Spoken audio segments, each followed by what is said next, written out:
বৃন্দাবনের নীল আকাশে তখন ধু ধু দুপুর। গোপীগণ কলকল করে নদীর ঘাটে কথা বলছে। আজও নাকি রাধারানী নীরবে নিকুঞ্জে গিয়েছিলেন শ্রীকৃষ্ণের সঙ্গে দেখা করতে। সমাজের মুখে মুখে শব্দ ছড়িয়ে পড়ছে, রাধা নাকি কলঙ্কিনী। কিন্তু রাধা কি সত্যিই কলঙ্কিনী? যখন সবাই তাকে দোষারোপ করে, রাধা তখন নিবৃতে একটি কদম গাছের নিচে বসে আছেন, চোখে জল কিন্তু মুখে শান্তি।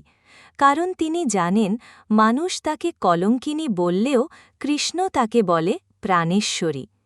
শ্রীকৃষ্ণ দূর থেকে রাধার বেদনার সুর শুনে এগিয়ে আসেন।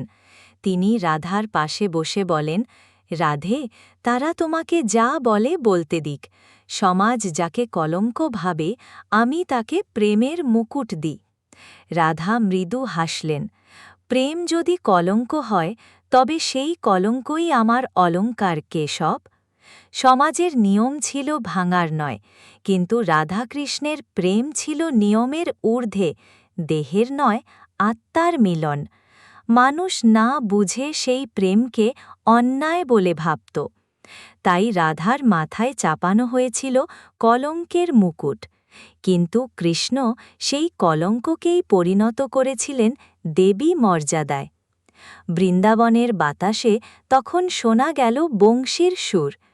কৃষ্ণ বললেন, রাধে, তুমি কলঙ্কিনী নও, তুমি আমার হ্লাদিনী শক্তি, তুমি আমার সব কিছু।